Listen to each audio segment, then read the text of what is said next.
Allow me to introduce myself. I'm Sotirios Marinidis. I work for Procter Gamble as the Vice President General Manager for Eastern Europe and Central Asia. I've worked literally on all the brands, different regions, and I've been twice in Russia, 2005 to 2008, and since 2012. Next summer, it will be 25 years with P&G, and if I say it's half my life, it's true, because I will be 50 this year.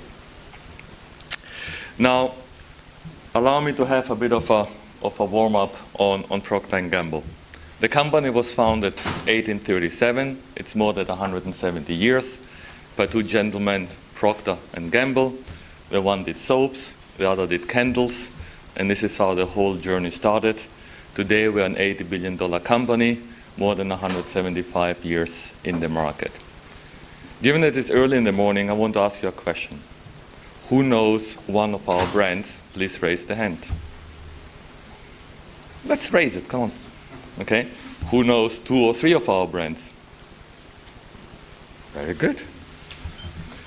Now this is our brands, okay? We have the laundry and cleaning, family care, health and beauty, and shampoos. Now we'll ask the question again.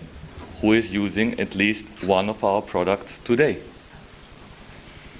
Good. Who is using at least 2 of our products today? Very good. This is how you get quick research on penetration and household, okay? What does our company stand for? We want to be the leading consumer goods product company, consumer preferred brands that create value. Now what is the mix? When we say leading consumer products, we mean we want to have leadership shares, profitable leadership shares. In the mix we have customer service, sustainability, and global social responsibility. So this is the mix. Let's talk a bit about P&G and Russia. What you see here is we're here since 1991. Our CEO was here for the Foreign Investment Council, and I very proudly presented to him our document when we started the business in 1991. It was a joint venture starting in St. Petersburg, and it was signed by nobody else than President Vladimir Putin. And here we are, 25 years later, still committed, investing in Russia.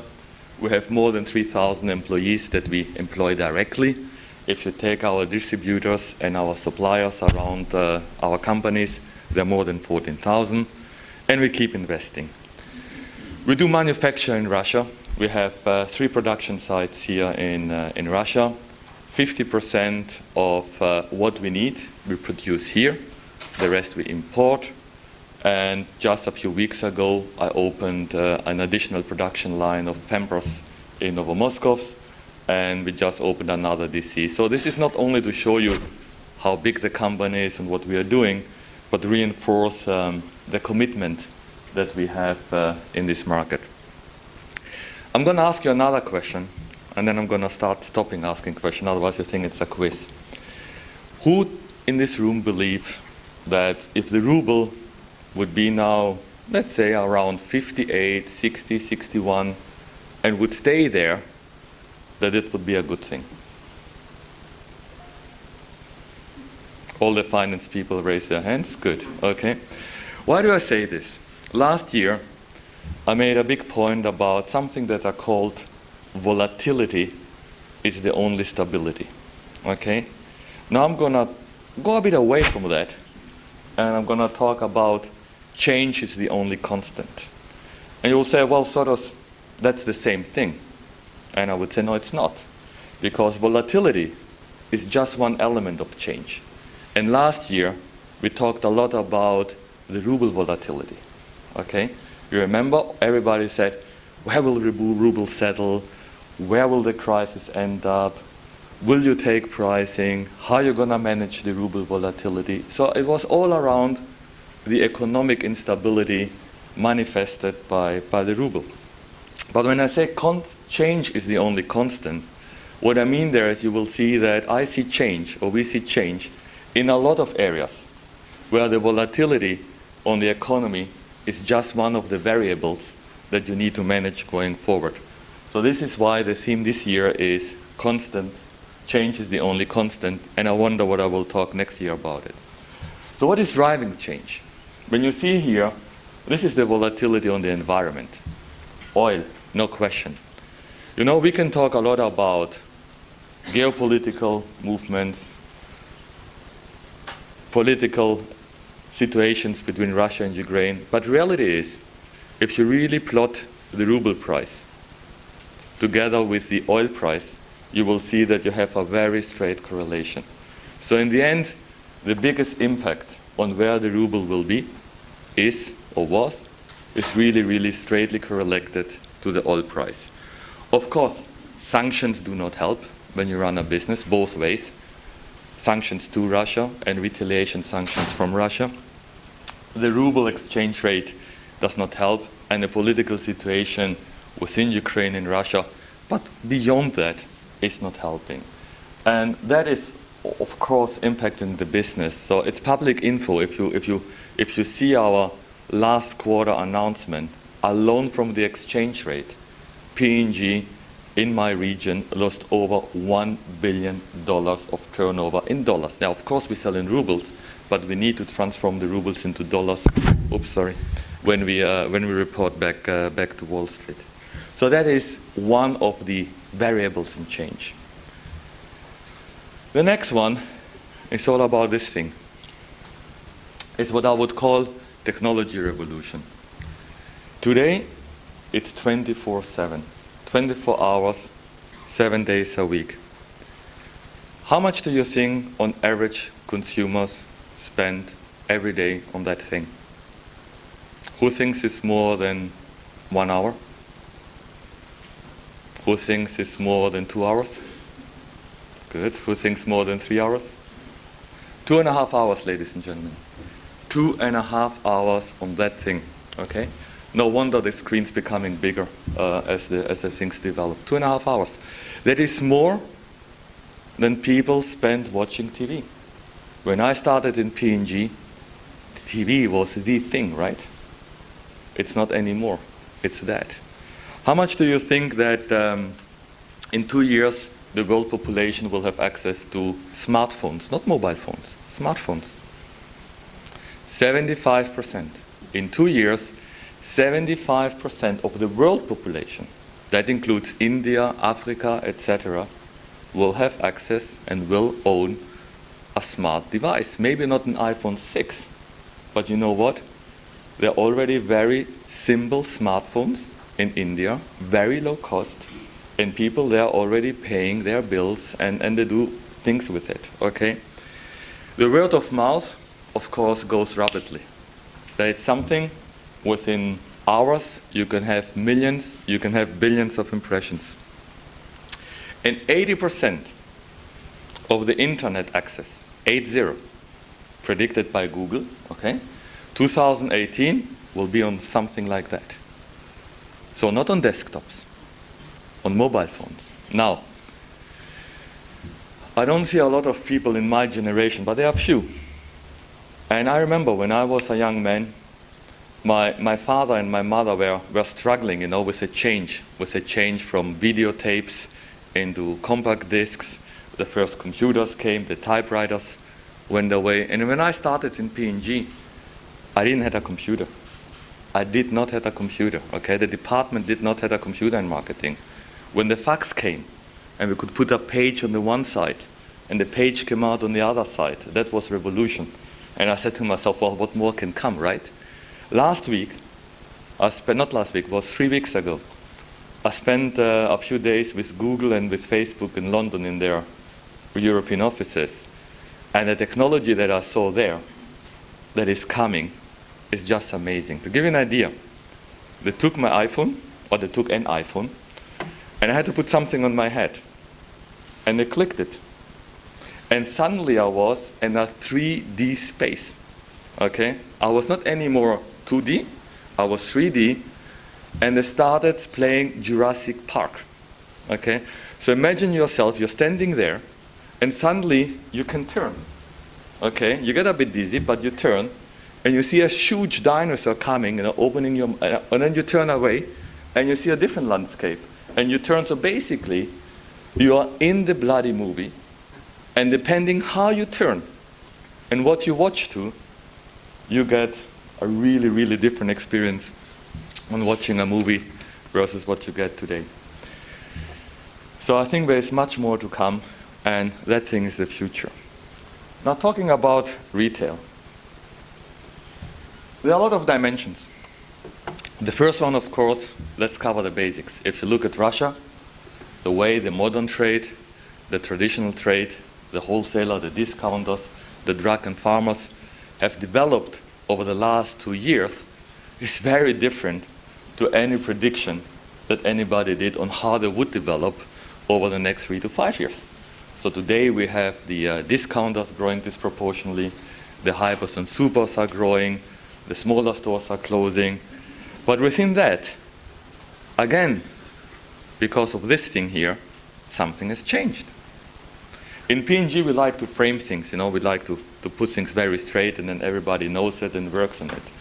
You might have heard about the first moment of truth, which is when a consumer goes to shelf, in front of the shelf, and he sees the brand in a prominent way, the packaging is doing its job, attention, you buy the thing because you also know about the brand awareness, the brand equity, and there's a promise behind the product.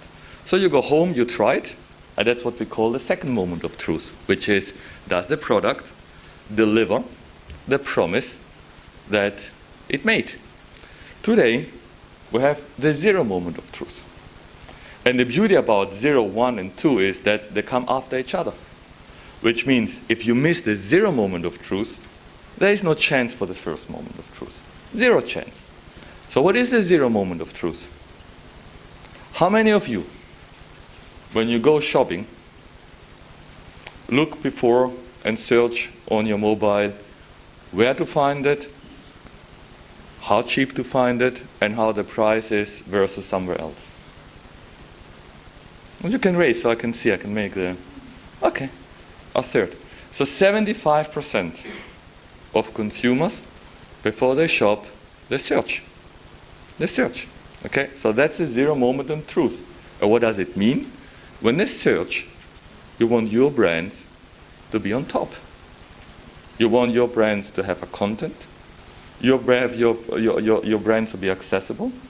And what is the next thing you do when the brand comes up? You see how many little stars it has, right? So this is about the ratings and reviews. So all of these things are becoming very, very important, and they have multi-facets, and we need to manage that. Before, people used to shop 1 to 2 times a week. Today we have research that shows that consumers shop up to 24 times a month. 24 times a month, imagine, okay? Then, what about the basket size? Before, we knew pretty well what the basket size is because we knew when people shop, how people shop. Today, the basket size is reducing, the number of channels are increasing, and consumers are shop more than 4 to 5 channels. So they don't have anymore, the one shop they go, the one hyper, the one super, the one discounter. It's multiple. The other thing, when they purchase something online, they want to have it within an hour. Okay? And when I read this research, I said to myself, come on, give me a break, an hour. And then I said, wait a minute. I looked at myself, right? My son just went to university in Spain to study. And he said, Daddy, I need a fridge. So how can I get a fridge, right? I told him, why you don't go and buy one? He says, no, I don't know where, I don't speak Spanish, how will I get it? So I said, don't worry, son, I'll get you one. So I went to Amazon. I have an account in Amazon Germany. I went to Amazon Spain. I asked somebody to help translating me. And I bought a fridge. And when I saw that the fridge will take 3 days to be delivered, I thought, wow, that's bloody long, because I'm used from Amazon to deliver within a day. Okay, so again, expectations are changing. So shoppers having a personalized approach, very personalized. They decide when, how, where, what, and how often they want to shop. So those are the change variables. How you lead there? The fundamentals, ladies and gentlemen, remain the same. Okay? You make sure you understand your customer and your consumer in the new reality. And the new reality changes frequently. You need to create value despite the crisis. A challenging time, a crisis, not an excuse not to create value. Because guess what? The point of parity is there for everybody.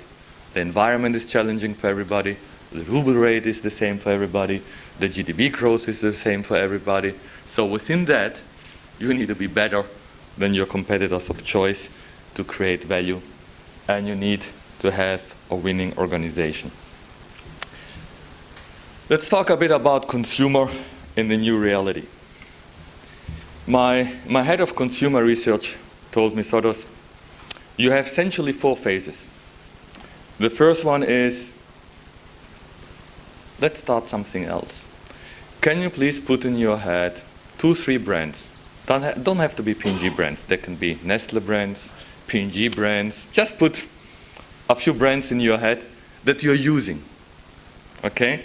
That you're not using just now, but over the last 2, 3 years. You have it? It's in your head? Good. So my consumer research had told me there are 4 phases, Sotos. The first one is no change. The second one is efficiency.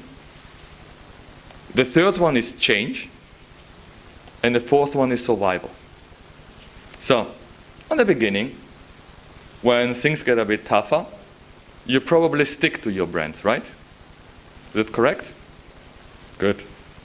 Then, when things get really tough, let's call it last year, when the ruble was 68, crossing 72, how many of you thought to still use the brand, but perhaps purchase it different?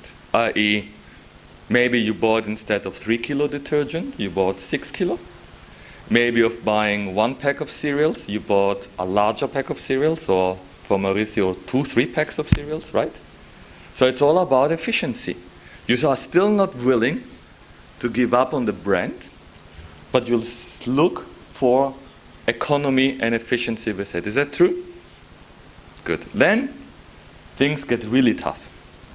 Really, really tough. And what would you do? You say, well, maybe I don't need a Tide. Maybe a Myth, who is 30% cheaper, will do the job. Will do the job good enough for what I needed. And this is when the brand promise and the brand equity is playing a key role. Because if you were smart and you knew that these phases exist, what would you do in terms of your communication? You would make sure that the advertising you have on digital, on TV, the direct-to-consumer communication, all the vehicles, they would talk about performance of the brand and value because of the performance, so that the change will be delayed. And then another thing happened. How many of you now who go shopping have a bit more of a shopping list rather than going in with a trolley and putting things in? I bet there are a lot. So from an impulse, people are going much more into a planned purchase. And if you recall what I said before with the search on mobile and the number of trips and the channel and the basket size, it all starts to come together. The next one is the customer in the new reality. Big companies like big trucks. And ideally we would like to deliver full trucks to the customer. Well, maybe in the crisis, you can't send them a full truck of Head & Shoulders Pantene and Olive Olay, right? Maybe you need to do a bit different customization on your truck. And maybe you allow smaller deliverables. The other thing is, again, with what we said before, efficiency change. By the way, Russia is now into the efficiency to change phase, while Ukraine is into the survival phase, where people would just buy whatever they need with the cheapest price and form available. So you need to understand your own offering, but in terms of turnover, in terms of productivity. So what is your, we call it SKU, a single unit, right? What is your SKU productivity? You have to be very, very clear about it. Why?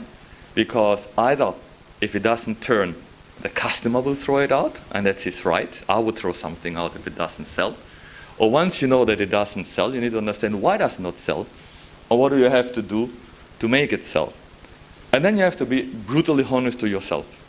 Once you know what sells and what doesn't sell, you need to focus on the items that really have a high SKU productivity. We call them power SKUs, and there is no excuse that those power SKUs within the shelf that we deserve should not be present and visible. Last, margin. Okay? The customer needs to continue having a meaningful and appropriate margin. Okay? The crisis is not an excuse to reduce margins. The opposite.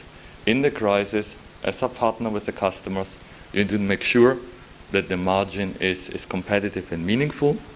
And a big thing about margin is innovation. I think a cardinal mistake would be if a company would decide, because of challenging times, to move away from innovation. Innovation remains the lifeblood of growth. So, when we talk about create value for customers and partners, value has a lot of dimensions. The first one is if you are in the fast-moving consumer goods company,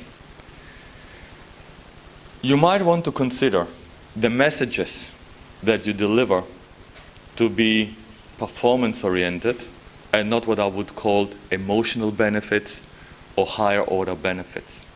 So it might be very well to remind consumers that one bottle of Fairy lasts 10,000 dishes. Okay, one diaper gives your baby a dry overnight sleep.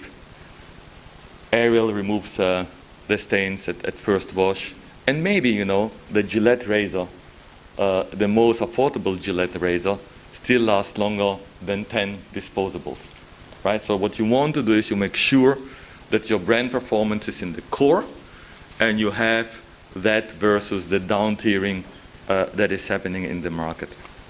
The next one, the down-tiering will happen, no matter how good your performance messages are. So when the down-tiering is happening, what you're going to have is a meaningful portfolio, what we call a cross. Let me take Pampers as an example. There's a white pack, a green pack, and a yellow pack. If the green costs 100, the white should be around 130, and the orange should be around 70. Each and one of that diapers delivers the core product performance.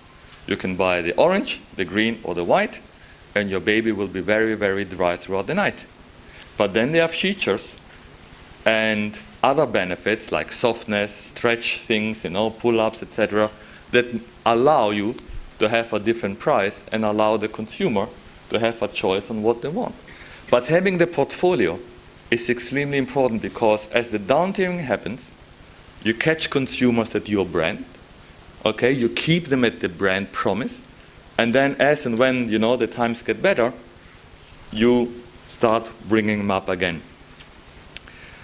On customers, anything you can do in terms of logistics, anything you can do in terms of service is utmost important. And last but not least, you have to be absolute obsessed with driving out cost. And I don't mean cost on saving on pencils and put people to do less photocopies, you know, or cut the coffee in the office. No.